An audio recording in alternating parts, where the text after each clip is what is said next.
பரிசுத்த கிறிஸ்துவ ஆலயத்தின் வடக்கு இடையங்குளம் 25வது ஆலய பிரதிஷ்டை ஆயத்த ஆராதனைக்கு வந்திருக்கிற உங்கள் யாவரையும் இறைமை நாம் இயேசு கிறிஸ்துவிலே வாழ்த்தி வரவேற்கிறோம். நாம் யாவரும் முழங்கால் படியிட்டு இந்த ஆயத்த ஆராதனைக்கு ஆரம்பமாக கண்களை மூடி நாம் ஜெபம் செய்வோம்.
நாங்கள் நன்றி செலுத்துகிறோம். இந்த ஆயத்த ஆராதனையிலும் கூட ஆண்டவரே, உம்முடைய பிரசனத்தை உணரும்படியாக, உம்மை போற்றி துதிக்கும்படியாக உம்முடைய சன்னிதானத்திற்குள் நாங்கள் வந்திருக்கிறோம். இந்த வேளையிலும் எங்களை நீர் ஆளுகை செய்யும்.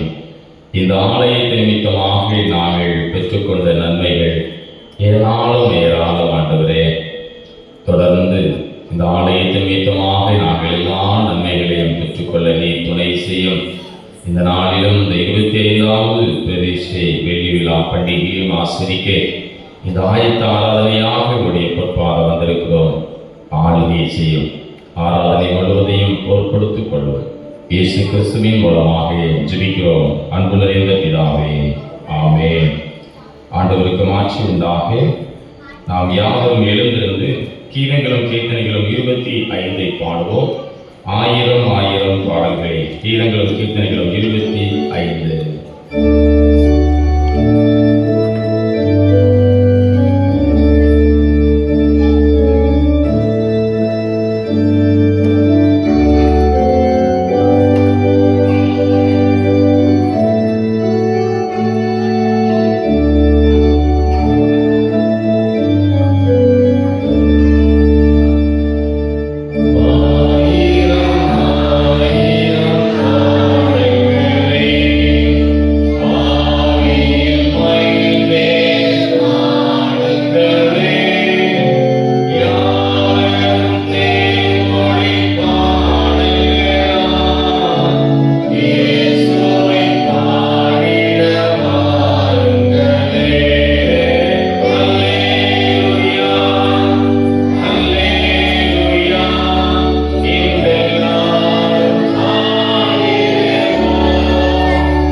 பரமண்டலங்களில் இருக்கிற எங்கள் பிதாவே, இந்த நாமம் சுத்தப்படுவதாக, இந்த ராஜ்யம் வருவதாக, இப்படி சித்தம் பரமண்டலத்திலே செய்வது போல பூமியிலே செய்வதாக.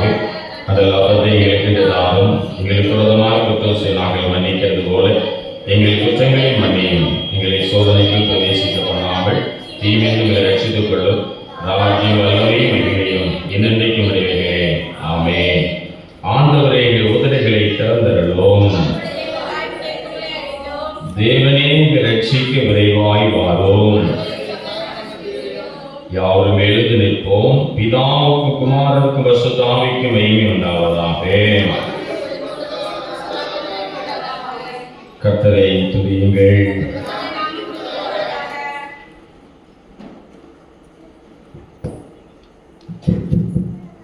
முறையாக வாசிக்கும்படியாக தெரிந்து கொள்ளப்பட்ட சங்கீதம் 122 சங்கீதம். சங்கீதம் 122 நாம் முறையாக வாசிப்போம். கர்த்தருடைய ஆலயத்திற்கு போவோம் வாருங்கள் என்று எனக்கு அவர்கள் சொன்னபோது மகிழ்ச்சியாயிருந்தேன். எருசலேம் இசைவினைப்பான நகரமாய் கட்டப்பட்டிருக்கிறது.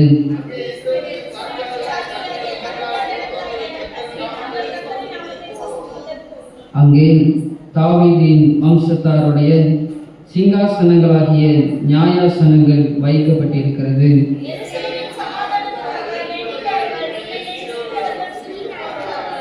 உன் அலங்கத்திற்குள்ளே சமாதானமும் உன் அரண்மனைக்குள்ளே சுகமும் இருப்பதாக.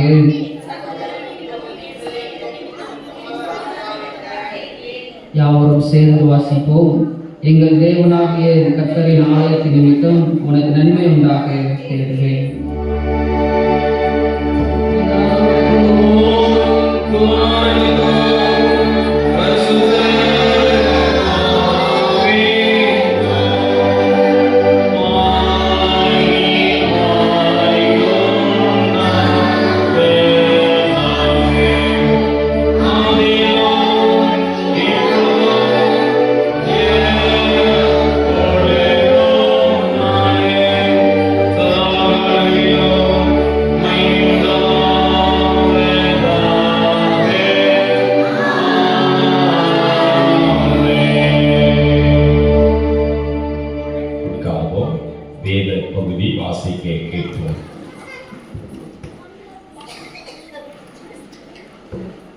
வாசிக்கும்படியாக தெரிந்து கொள்ளப்பட்ட பொதுவான வேத பாடம் 1 ராஜாக்களின் புஸ்தகம் 8ஆம் அதிகாரம் 22ஆம் வசனம் முதல் 30ஆம் வசனம் வரை.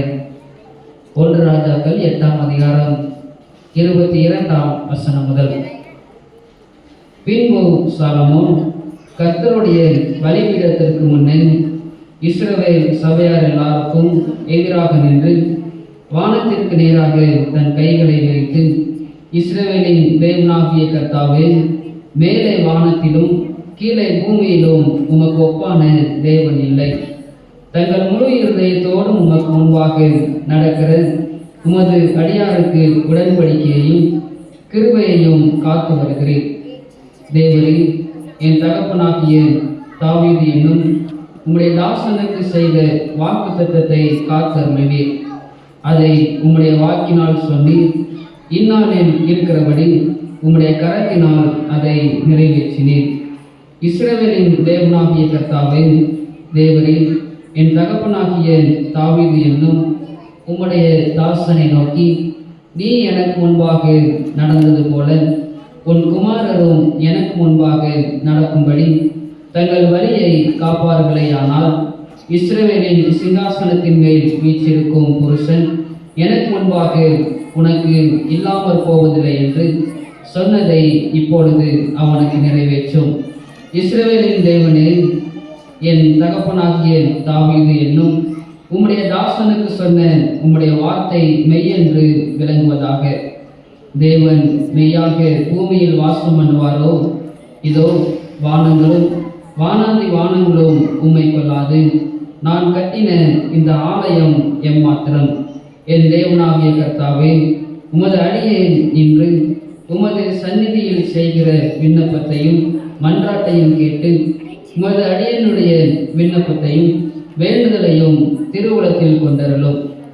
உமது அடியேன் இவ்விடத்திலே செய்யும் விண்ணப்பத்தை கேட்கும்படி என்னுடைய நாமம் விளங்கும் என்று நீர் சொன்ன ஸ்தலமாகிய இந்த ஆலயத்தின் மேல் உமது கண்கள் இரவும் பகலும் திறந்திருப்பதாக. உமது அடியானும் இந்த ஸ்தலத்திலே விண்ணப்பம் செய்ய போகிற உமது ஜனமாகிய இஸ்ரவேலும் பண்ணும் ஜெபத்தை கேட்டருளும். பரலோகமாகிய உம்முடைய வாசஸ்தலத்திலே அதை நீர் கேட்பீராக, கேட்டு மன்னிப்பீராக என்பது.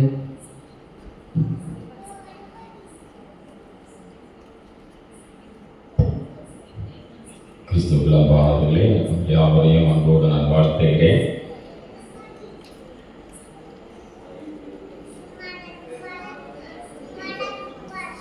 ஒரு சில அறிவிப்புகள். இந்த ஆயத்த ஆராதனை முடிந்தவுடன் VBS கலை நிகழ்ச்சியில் நடைபெறும். உற்சாகமாக அதிலே கலந்து கொண்டு தேவனுடைய ஆசீர்வாதத்தை பெற்றுக்கொள்ள அன்போடு கேட்டுக்கொள்கிறேன். நாளைய தினம் 19/5/2024 ஞாயிற்றுக்கிழமை காலை 10 மணிக்கு துதி ஆராதனை. சகோதரி குளோரி தலைமை ஆசிரியர் கங்கனாங்களும் அவர்கள் ஆண்டவருடைய வார்த்தையை கொடுக்கிறார்கள். அதிலும் உற்சாகமாக கலந்து கொள்ள உங்களை அன்போடு கேட்டுக்கொள்கிறேன். நாளை இரவு 7 மணி ஆண்கள் கூடுகை செய்தி சகோதரர் டேனியல் கங்கனாங்களும் அதிலும் நீங்கள் உற்சாகமாக கலந்து கொள்ள உங்களை அன்போடு நான் கேட்டுக்கொள்கிறேன். 20ஆம் தேதி திங்கட்கிழமை இரவு 7 மணிக்கு கன்வென்ஷன் கூட்டம். சகோதரர் ராமன் ஜேம்ஸ் குழுவினர் பாளையங்கோட்டையில் வருகிறார்கள். அதற்காக ஜெபியுங்கள். உற்சாகமாக அதிலே கலந்து கொண்டு ஆண்டுடைய ஆசீர்வாதத்தை பெற்றுக்கொள்ள உங்களை அன்போடு கேட்டுக்கொள்கிறேன். 21ஆம் தேதி செவ்வாய்க்கிழமை காலை 10 மணிக்கு பெண்கள் கூடுகை. ஆண்டவருடைய செய்தியை கொடுக்கும்படியாக எப்சிபாய் டீச்சர் பாளையங்கோட்டையிலிருந்து வருகிறார்கள். அதிலும் உற்சாகமாக பெண்கள் ஐக்கிய சங்கமாக கலந்து கொள்ள உங்களை அன்போடு கேட்டுக்கொள்கிறேன். 21ஆம் தேதி இரவு 7 மணிக்கு கன்வென்ஷன் கூட்டம். சகோதரர் ராமர் ஜேம்ஸ் குழுவினர் பாளையங்கோட்டை. 2 நாட்கள் கன்வென்ஷன் கூடுகை நடைபெறுகிறது. அதில் உற்சாகமாக கலந்து கொள்ளுங்கள். 22ஆம் தேதி காலை 10 மணிக்கு நமக்கு 25வது ஆண்டு பிரதிஷ்டை பண்டிகையினுடைய பிரதான பண்டிகை ஆராதனை நடைபெறும். அதில் ஞானஸ்நான ஆராதனை, நற்கருணை ஆராதனை எல்லாம் இருக்கிறது. ஆண்டவருடைய செய்தியை கொடுக்கும்படியாக திரு ஏசாயா ராஜசிங் ஐயா அவர்கள் காலையத்து செய்கிற மன்னிக்கவும் திருநெல்வேலி சந்திப்பு ஜங்ஷன் செய்கிற தலைவர் ஐயா அவர்கள் வருகிற இருக்கிறார்கள். எனவே அதற்காக ஆயத்தத்தோடு இந்த பண்டிகையை கலந்து கொண்டு ஆண்டவருடைய ஆசீர்வாதத்தை பெற்றுக்கொள்ள அன்போடு கேட்டுக்கொள்கிறேன். மேலும் பகல் 1 மணிக்கு அசனலிருந்து இரவு 7 மணிக்கு பஜனை பிரசங்கம். எனவே இதற்காக ஜெபித்து எல்லா ஆராதனையிலும் உற்சாகமாக கலந்து கொள்ளுங்கள். ஆண்டவர் உங்களை ஆசீர்வதிப்பாராக. இந்த ஆயத்த ஆராதனையிலும் செய்திக்கு ஆயத்தமாக நாம் யாவரும் எழுந்திருந்து கீதங்களும் கீர்த்தனைகளும் 310 பாடுவோம். ஆவியை அருள்மே சுவாமி 310வது பாடலில் எழுந்திருந்து பாடுவோம்.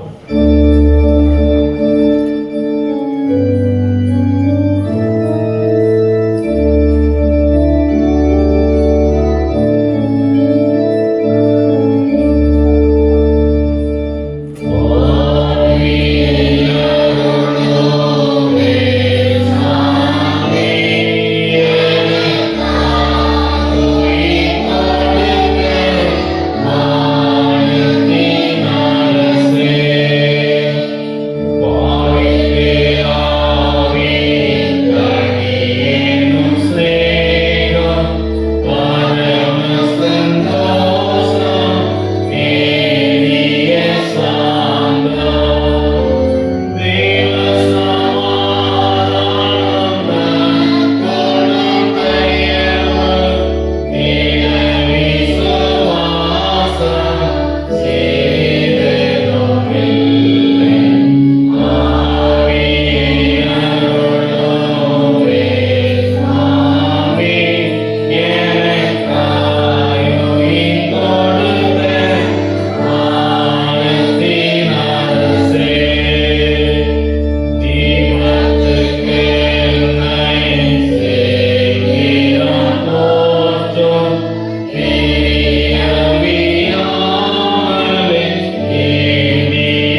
தாழ்த்தி நாம் ஜெபிப்போம். கிருபை நிறைந்த நல்ல தகப்பனே, எங்களுடைய ஆலயத்தின் 25வது ஆலய பிரதிஷ்டை பண்டிகை வேலைக்காக நாங்கள் நன்றி சொல்கிறோம். ஆயத்த ஆராதனையிலும் உடைய வார்த்தையை கேட்க போகிறோம். எங்களோடு பேச இயேசு கிறிஸ்துவின் மூலமா ஜெபிக்கிறோம். அன்பு நிறைந்த பிதாவே, ஆமென். கிறிஸ்துவுக்குள் அன்பானவர்களே, உங்களை அன்போடு நான் வாழ்த்துகிறேன். நம்முடைய ஆலயத்தினுடைய 25வது இந்த புதிய ஆலயத்தினுடைய பிரதிஷ்டை பண்டிகையை கொண்டாட ஆயத்தமாகி கொண்டிருக்கிறோம். இந்த நல்ல வேளையிலே ஆயத்த ஆராதனைக்கு நாம் எல்லாரும் வருகை தந்திருக்கிறோம். அல்லேலூயா. இந்த ஆயத்த ஆராதனை ரொம்ப முக்கியமான ஆராதனை. இந்த ஆயத்த ஆராதனையில கேட்கிற வார்த்தைகள், இந்த ஆயத்தம் எப்படியெல்லாம் நம்ம செஞ்சு அதற்காக ஜெபிக்கிற ஒரு அருமையான ஒரு நேரம். பண்டிகை, பிரதான பண்டிகையில ஆண்டவருடைய வல்லமை அதிகமாக இறங்கி வந்து இந்த பண்டிகை வேலையில் அற்புதம் அடையாளங்கள் நடக்க வேண்டும் என்று ஜெபிக்கிற ஒரு அருமையான ஒரு தருணம் இந்த ஆயத்த ஆராதனைக்கு இருக்கிறது. எனவே இந்த ஆயத்த ஆராதனையில நல்ல ஜெபம் பண்ணுங்க. ஆண்டவரே, இந்த பிரதிஷ்டை நாட்களில் நான் எதிர்நோக்கி கொண்டிருக்கிற காரியங்கள் எல்லாம் எனக்கு கிடைக்கணும் அப்படிங்கிற ஒரு சிந்தை நமக்குள்ள என்ன செய்யலாம், இருக்கணும். நம்ம எல்லாருக்கும் ஏதாவது ஒரு காரியம் நடக்கணும்னு எல்லாருடைய உள்ளத்திலும் ஒரு ஆசை இருக்கும். இருக்குதா இல்லையா? இருக்குதா இல்லையா? இருக்கும். ஆண்டவரே, இந்த காரியம் நடந்தா நல்லா இருக்குமே அப்படின்னு நீங்க நினைக்கலாம். அந்த ஆசீர்வாதத்தை பெற்றுக்கொள்ளக்கூடிய தருணங்கள் தான் ஆலய பிரதிஷ்டை பண்டிகையுடைய நாட்கள். அல்லேலூயா. எனவே எல்லாருடைய உள்ளத்திலும் ஒரு காரியம் ஓடிட்டு இருக்கும். இந்த ஆயத்த ஆராதனையில சொல்லி ஜெபம் பண்ணுங்க. ஆண்டவரே, இந்த ஆயத்த ஆராதனையில நான் வந்திருக்கிறேன். பிரதான பண்டிகைக்குள்ள போவதற்குரிய ஆயத்தங்கள் எல்லாம் நாங்க செஞ்சு இந்த ஆயத்த ஆராதனையில நான் பணிந்து குனிந்து முழங்கால் படிக்கிட்டு நான் என்னென்னலாம் கேட்கிறேனோ அதையெல்லாம் பிரதான பண்டிகையில் எனக்கு என்ன செய்யணும், கொடுக்கணும் ஆண்டவரே அப்படின்னு சொல்லி நல்லா ஜெபம் பண்ணுகிற ஒரு நல்ல நேரம். நிறைய பேர் ஆயத்த ஆராதனை இருக்க மாட்டாங்க. எதுல இருக்கணும்? ஆயத்த ஆராதனைக்குள்ள வந்துடணும். ஆயத்தமே இல்லாம பிரதான பண்டிகைகள் என்ன செய்ய முடியாது, வர முடியாது. ஸ்டெப்பாக தான் வரணும். திருவிருந்த ஆராதனை மூலமாக வரணும். இந்த ஆயத்த ஆராதனையில நீங்க வந்து என்னெல்லாம் சொல்லி ஜெபம்னு போறீங்களோ அதெல்லாம் உங்களுக்கு பிரதான ஆராதனையில என்ன செய்வார், ஆண்டவர் கொடுத்து உங்களை ஆசீர்வதிப்பா. இந்த ஆலயம் வந்து இது பரிசுத்தமான ஒரு ஆலயம். இந்த ஆலயம் வந்து ஆண்டவர் தங்கி தாமரிக்கிற ஒரு ஆலயம். இது யாருடைய வீடு? ஆண்டவருடைய வீடு. இந்த பிரதிஷ்ட நாளை ஆசரிக்கிற நாம் இந்த ஆலயத்தின் நிமித்தமாக நான் இத்தனை நாட்களாக பெற்றுக்கொண்ட நன்மைகள் ஏராளம் என்பதை நினைத்து ஆண்டவருக்கு இந்த நாட்களிலே நாம் நன்றி சொல்ல கடமைப்பட்டிருக்கிறோம். நம்ம இந்த உலகத்துல இவ்வளவு நாள் ஜீவிக்கிறோம்னா ஆண்டவருடைய கிருபை. இவ்வளவு நாள் நீங்க வெளியே போயிட்டு எந்த ஆபத்தும் இல்லாம வந்திருக்கீங்கன்னா அது ஆண்டவருடைய கிருபை. அதுக்காக இந்த நாட்கள்ல ஆண்டவருக்கு ரொம்ப நன்றி சொல்லுங்க. இந்த ஆலயத்தினுடைய சில ரகசியங்களை இந்த நாட்களில் சொல்ல போறவங்களுக்கு, இந்த ஆலயம் வந்து அது ஒரு விலையேற பெற்றது. இந்த ஆலயத்துக்குள்ள நான் நேற்று கூட சொன்னேன், இந்த ஆலயத்துக்குள்ள காலையிலையும் ராத்திரியும் உங்க கால்கள் அங்கே ஊந்தப்பட்டுச்சுன்னா உங்க வீட்டில் ஊந்தும். நீங்க டெய்லி படுக்கிறதுக்கு எங்க போயிருவீங்க? வேலைக்கு போயிட்டு மீண்டும் எங்க போவீங்க? உங்க வீட்டுக்கு போயிருவீங்க. காலையில மத்தியானம் ராத்திரிலாம் உங்க கால்கள் எங்க ஊந்தும்? உங்க வீட்டுக்குள்ள நடமாடும். அதே போல டெய்லி உங்க கால்கள் எங்க ஊந்தப்படணுமா? இந்த ஆலயத்துக்குள்ள ஊந்தப்படணுமா? டெய்லி காலையிலையும் ஊந்தப்படணும், ராத்திரியும் ஊந்தப்படணும். காலையில வந்து கோயில வந்து ஆண்டவரை துதிக்கணும். இசப்பா, புதிய நாள் தந்திருக்கீங்க, நன்றி அப்படின்னு தோத்திரம் போட்டுட்டு போகணும். மீண்டும் வேலைக்கு போயிட்டு வந்து இந்த ஆலயத்துக்குள்ள வந்து இசப்பா பாதுகாத்ததற்காக நன்றி அப்படின்னு சொல்லிட்டு போகணும். இப்படி யாருனாலதான் நீங்க வந்து இந்த ஆலயத்துக்குள்ள டெய்லி 2 நேரம் உங்க கால்கள் இந்த பரிசுத்த ஆலயத்திலே ஊந்தப்படுகிறதோ அவர்கள் வந்து நீண்ட நாட்கள் வாழ்ந்து முதிர் வயதிலையும் கனி கொடுத்து புஷ்டியும் பசுமையுமா இருப்பார்கள். அல்லேலூயா. நம்மளுக்கெல்லாம் ஆசை தான், நல்லா வாழணும், சந்தோஷமா வாழணும், நோய் இல்லாம வாழணும், செழிப்பா வாழணும்னு ஆசை. அதெல்லாம் எங்க இருக்கு? இந்த ஆலயத்தில் இருக்கு. அதனாலதான் சங்கீதம் 122:1 சொல்லுது, கர்த்தருடைய ஆலயத்திற்கு போவோம் வாருங்கள் என்று எனக்கு அவர்கள் சொன்னபோது நான் மகிழ்ச்சியா இருந்தேன். அல்லேலூயா. எதுக்கு இந்த மகிழ்ச்சி அப்படின்னா, அவர் சொல்றாரு, கர்த்தருடைய ஆலயத்திற்கு போவோம் வாருங்கள் அப்படின்னு சொன்னா எனக்கு ரொம்ப மகிழ்ச்சியா இருந்தது. எதுக்கு அப்படின்னா, அதே சங்கீதத்தை வாசிக்கும் போது, அதே சங்கீதத்தை கீழே வாசித்தீங்கன்னா 7ஆம் வசனம் சொல்லுது, உன் அரங்கத்துக்குள்ளே சமாதானமும் உன் அரண்மனைக்குள்ளே சுகமும் இருப்பதாக. அப்படின்னா என்ன அர்த்தம்? உங்க வீட்டு காம்பவுண்டுக்குள்ள என்ன இருக்கும்? சமாதானம் இருக்கும். உங்க வீட்டுக்குள்ள என்ன இருக்கும்? சுகம் இருக்கும். அப்படின்னா நீங்க முத்தீர்வான வயது வந்தாலும் நீங்க எப்படி இருப்பீங்க? பலனோடு இருப்பீங்க. அல்லேலூயா. பலனோடு இருப்பீங்க. அந்த ஆசீர்வாதம் இந்த ஆலயத்தை நேசிக்கிற பிள்ளைகளுக்கு கொடுக்கப்பட்டிருக்கிறது. எனவே இந்த பிரதிஷ்டையினால, இந்த பரிசுத்த ஆலயத்தினுடைய 25வது ஆண்டு பிரதிஷ்டையினால ஏதோ சாதாரணமா நினைக்காத, இது வெள்ளி விழா. இந்த புதிய ஆலயம் கட்டப்பட்டு 25 ஆண்டுகள் ஆயிடுச்சு. இந்த பிரதிஷ்டையினால ஆண்டுகளே நான் இந்த ஆலயத்தின் நிமித்தமா இவ்வளவு ஆசீர்வாதங்களை பெற்றிருக்கிறேன். இந்த பண்டிகை நாட்கள்ல நான் இந்த ஆலயத்துக்குள்ள வரும்போது எனக்கு இந்த ஆசீர்வாதத்தை கொடுங்கப்பா அப்படின்னு சொல்லி என்ன செய்ய பொருத்தனை பண்ணி ஜெபம் பண்ணுங்க. இந்த ஆலயத்துக்குள்ள நீங்க வரும்போது என்ன நடக்கும் அப்படின்னு சொல்லி சில காரியங்களை சொல்லி நான் ஜெபிக்க போறேன். முதலாவது, ஆண்டவருடைய சன்னிதானத்துக்குள்ள நீங்க வரும்போது, இந்த கோயிலுக்குள்ள நீங்க வரும்போது, இந்த காம்பவுண்டுக்குள்ள நீங்க வரும்போது, நீங்க உள்ள வந்த உடனே ஆண்டவர் உங்க பக்கத்துல சமீபமாய் வந்து நிற்பாராம். அல்லேலூயா. இயேசுப்பா பக்கத்துல வந்து நின்னா நம்ம சரீரத்துல வியாதிலாம் இருக்காது. இயேசுப்பா பக்கத்துல வந்துட்டாங்கன்னா நம்ம மேல பக்கத்துல ஒரு வெளிச்சம் உதிக்கும். நீ வசனத்தை வாசித்து பாருங்க. உபாகமம் 4ஆம் அதிகாரம் 7ஆம் வசனம். உபாகமம் 4:7 நானே வாசிக்கிறேன். நம்முடைய தேவனாகிய கர்த்தரை நாம் தொழுது கொள்ளுகிற போதெல்லாம் அவர் நமக்கு சமீபமாய் இருக்கிறது போல தேவனை இவ்வளவு சமீபமாய் பெற்றிருக்கிற வேறே பெரிய ஜாதி எது?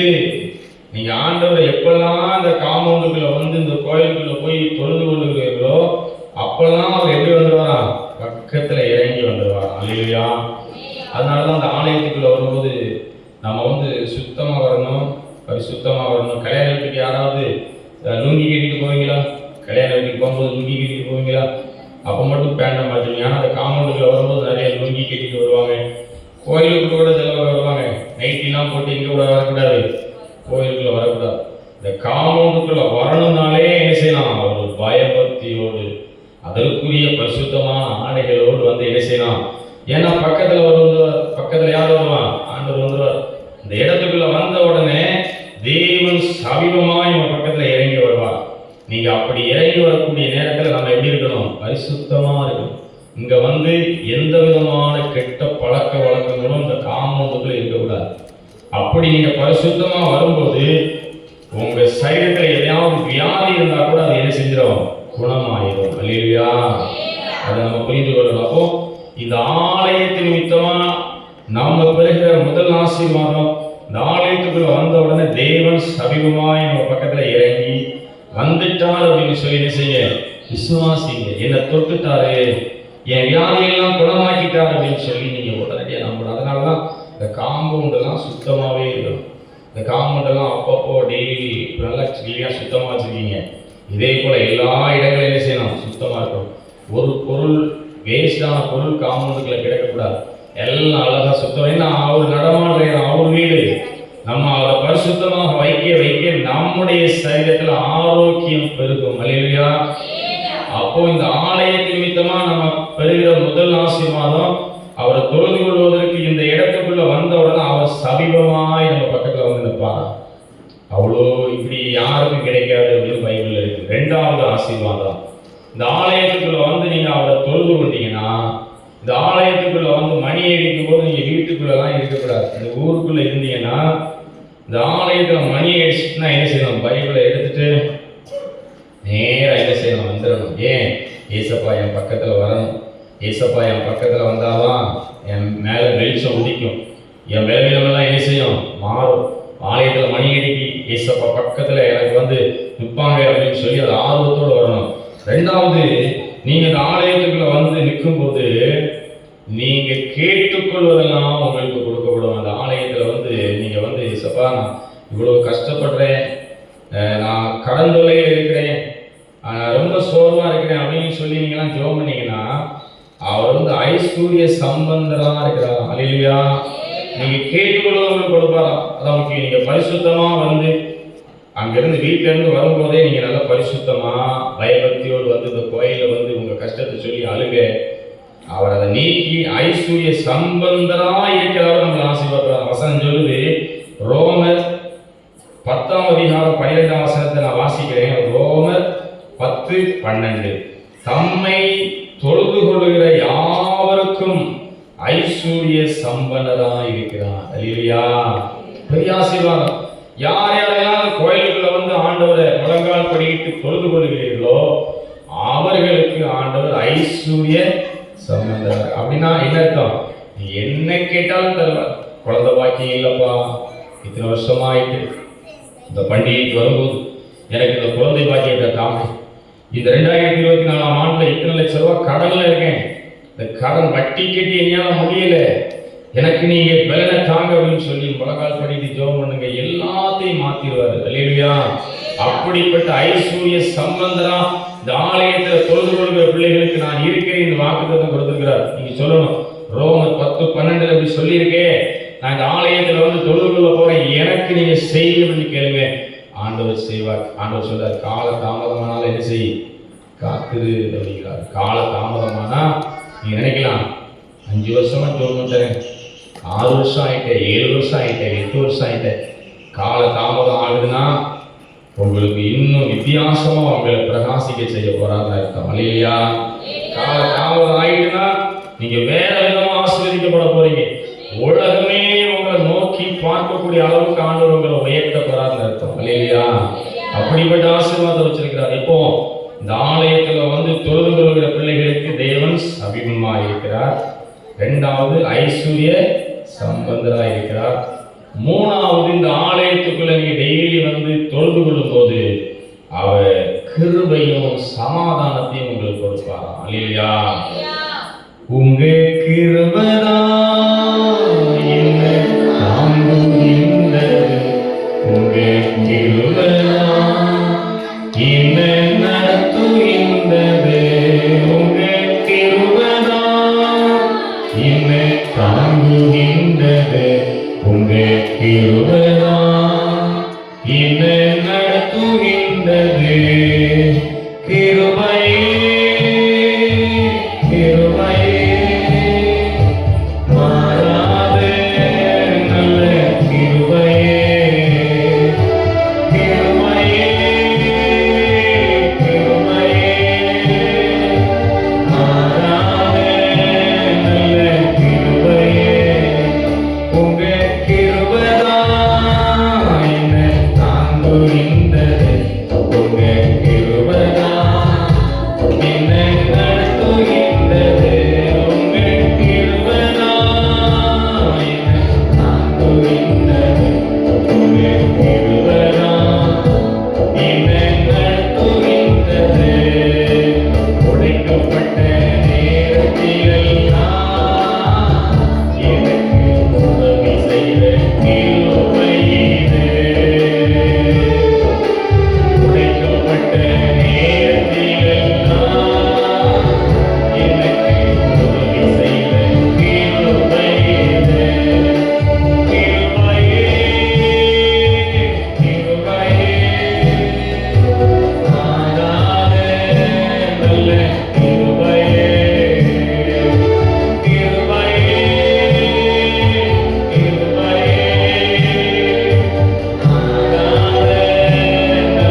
ரொம்ப மழை பெஞ்சுது, குத்தாலத்தில் குளிச்சுக்கிட்டு இருந்தாங்களாம்.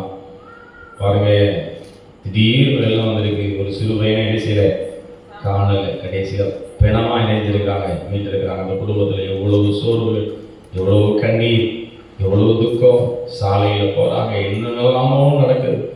ஆனால் இது ஒரு கிருபையாக நம்ம எல்லாம் இணைஞ்சிருக்கிறோம், பாதுகாக்கப்பட்டிருக்கிறோம்.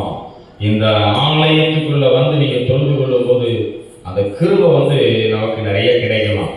அந்த கிருபை என்ன செய்யும்னா, ஒரு ஆபத்து, பிசாசு நமக்கு இன்னைக்கு கொடிய விபத்து நடக்கணும் அப்படின்னு நமக்கு வச்சிருப்பான். பெரிய இன்னைக்கு வந்து இந்த இடத்துல இருந்து இங்கே போகிறதுக்குள்ள இவனுக்கு மரணம் அப்படின்னு சொல்லி பிசாசு வச்சிருப்பான். ஆனால் நீங்கள் ஆலயத்தில் வந்து தொழுது கொண்டு இருப்பீங்க, அந்த கிருபை உங்களை என்ன செய்யும், சுற்றி இருந்து உங்களை என்ன செய்யும், பாதுகாக்கும். அதனால தான் காலையிலையும் சாயங்காலம் வந்து அந்த கிருபையை வாங்கி கொள்ளுங்கள். கிருபை இல்லாமல் எங்கே போகாதுங்க, வெளியே போகாதுங்க, வெளியே போகவே கூடாது. இந்த கிருபையும் சமாதானமும் இங்கே வந்து ஜோமன்னா தான் கிடைக்கும். அது நம்மளை சுற்றி சுற்றி என்ன செய்யும், அந்த கிருபை இருந்துகிட்டே இருக்கும். நம்ம பிள்ளை ஆலயத்துக்கு வர்ற பிள்ளை, அந்த பிள்ளையை நம்முடைய சுற்றிலும் ஒரு கிருபை சூழ்ந்து இருக்கும். அது நம்மளை வந்து பொல்லாத ஆபத்து நேரத்தில் நம்மை தப்பு வைக்கும். அதை நீங்கள் நிறைய பெற்றுக்கொள்ளணும். அது எங்கே கிடைக்குன்னா, ஆண்டவரை தொழுது கொள்ளும் போது தான் கிடைக்கும். நீங்கள் பைபிளில் பார்த்தீங்கன்னா நம்ம எல்லாருக்கும் தெரியும், யாக்கோபு நம்ம எல்லாருக்கும் தெரியும். இந்த யாக்கோபுக்கு வந்து ஆண்டவர் வந்து நிறைய கிருபை கொடுத்தார். ஏன்னா அவன் வந்து ஏசாவுக்கு பயந்து மாமா வீட்டுக்கு ஓடும்போது ராத்திரி படுத்திருக்கிறான். அங்கே என்ன செய்யறான்னா, ஆண்டவரை தொழுது கொள்ளுகிறான். ஆதியாகமம் 28:18 வாசித்து பார்த்தோம்னா, ஆதியாகமம் 28:18 அதிகாலையிலே யாக்கோபு எழுந்து தன் தலையின் கீழ் வைத்திருந்த கல்லை எடுத்து அதை தூணாக நிறுத்தி அதன் மேல் எண்ணெய் வார்த்து தொழுது கொண்டான். அல்லேலூயா. அந்த காட்டுக்குள்ள அவன் என்ன செய்யறான், தொழுது கொண்டான். நீங்க பாத்தீங்கன்னா, இந்த யாக்கோபு அவன் மாமா வீட்டுக்கு போறான். மாமா வீட்டுக்கு பக்கத்து ஊர் கிடையாது, அது இன்னொரு நாடு, வேற நாடு, ரொம்ப தூரம் போகணும். ஆனா கையில சாப்பாடு கிடையாது, உணவு கிடையாது, ஒண்ணுமே கிடையாது. ஆனா அவ்வளவு தூரம் நடந்து போகும்போது கையில கோலும் கையுமா தான் என்ன செய்யறான், அவன் போறான். அவன்கிட்ட ஒண்ணுமே இல்லை. அவ்வளவு தூரம் ஆண்டவர் அவனுக்கு சாப்பாடு கொடுத்து வழி நடத்தினார் அப்படின்னு சொன்னா, ஆண்டவருடைய கிருபை. மீண்டும் தன்னுடைய மனைவி பிள்ளைகளோடு மீண்டும் வந்து ஏசாவை எதிர்கொள்ளக்கூடிய அளவுக்கு அவன் ஆண்டவர் கொண்டு வந்தார்னா, அவர் தொழுது கொண்ட அந்த காரியம், ஆண்டவரை தொழுது கொண்டார். ஆதியாகமம் 28:22 வாசித்தோம்னா, நான் தூணாக நிறுத்தின இந்த கல் தேவனுக்கு வீடாகும். அல்லேலூயா. வீடு, தேவனுடைய வீடு. அங்க அவன் தொழுது கொண்டதுனால இந்த யாக்கோவுக்கு ஆண்டவர் கிருபையை கொடுத்தவனை பாதுகாத்துக் கொண்டார். நம்மளும் இந்த ஆலயத்துக்குள்ள வந்து தொழுது கொண்டார், நமக்கும் கிருபை கிடைக்கும். 3 காரியம் சொன்னேன். இந்த ஆலயத்துல வந்து ஆண்டவரை தொழுது கொண்டா கர்த்தர் சமீபமாய் இறங்கி வருவார். 2வது, இந்த ஆலயத்துல நீங்க தொழுது கொண்டீங்கன்னா யார் யாரெல்லாம் என்ன கேட்குறீங்களோ அதை கொடுத்து உங்களுக்கு ஐஸ்வர்ய சம்பந்தராக இருப்பார். 3வது, கிருபையும் சமாதானமும் உங்களை என்ன செய்யும், ஆளுகை செய்யும், அது உங்களை பாதுகாக்கும். 4வது ஒரே ஒரு காரியத்தை சொல்லி நான் முடிக்கிறேன். 4வது ஒரு காரியம், இந்த ஆலயத்துல வந்து நீங்க தொழுது கொள்ளும் போது என்ன ஜெபிக்கிறீர்களோ அது உங்களுக்கு கேட்கப்படும். அல்லேலூயா. ஆண்டவர் சொல்லியிருக்கிறார், நாமத்தினால நீ எதை கேட்டாலும் அதை நான் உனக்கு தருவேன். ஒரு வசனத்தை நான் வாசிக்கிறேன். சகரியா 13:9 சகரியா 13:9 அவர்கள் என் நாமத்தை தொழுது கொள்வார்கள், நான் அவர்கள் விண்ணப்பத்தை கேட்பேன், இது என் ஜனம் என்று நான் சொல்வேன், கர்த்தரின் தேவன் என்று அவர்கள் சொல்லுவார்கள். அல்லேலூயா. ஒரே ஒரு கேள்வி கேட்கேன். இந்த வடக்கிழங்குல காலையில் சாயங்காலம் யாரும் கோயிலுக்கு வரீங்க, இன்னைக்கு ஆயத்தாராதனைக்கு இவ்வளவு பேர் வந்திருக்கீங்க, கைகள் என்ன செய்ய மாட்டேங்குது, உயர மாட்டேங்குது. இன்னைக்கு ஆண்டவர் சொல்றார், இது என் வீடு, நான் தங்கி இருக்கிற வீடு, இந்த வீட்டுக்குள்ள உன் கால்கள் டெய்லி ஊன்றப்படுமாகி இந்த ஆசீர்வாதத்தெல்லாம் நான் உனக்கு கொடுப்பேன். பொருத்தனை செய்யுங்க. பொருத்தனை செய்து ஆண்டவரை நோக்கி பார்த்து பண்டிகை ஆராதனையில வந்து என் ஆசீர்வதிங்க என்று கேட்போம். இறைவன் பெரிய காரியங்களை செய்து நம்மை வழி நடத்துவதாக. ஆமென்.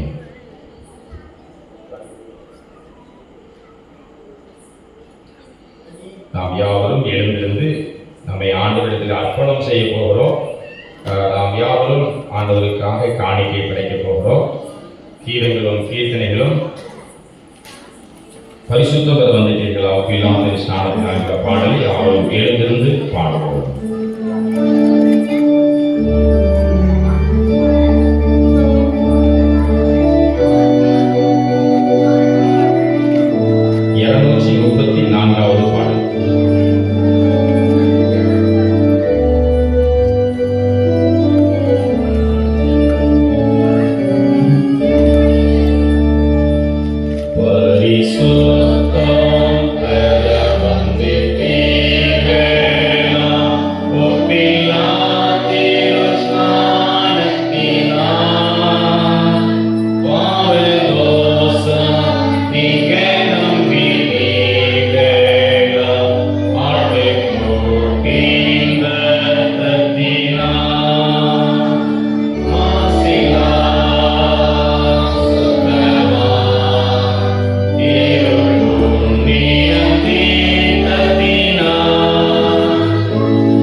கிருபை நிறைந்த நல்ல தகப்பனே, தர்மையான வேலைக்காக நாங்கள் நன்றி சொல்கிறோம்.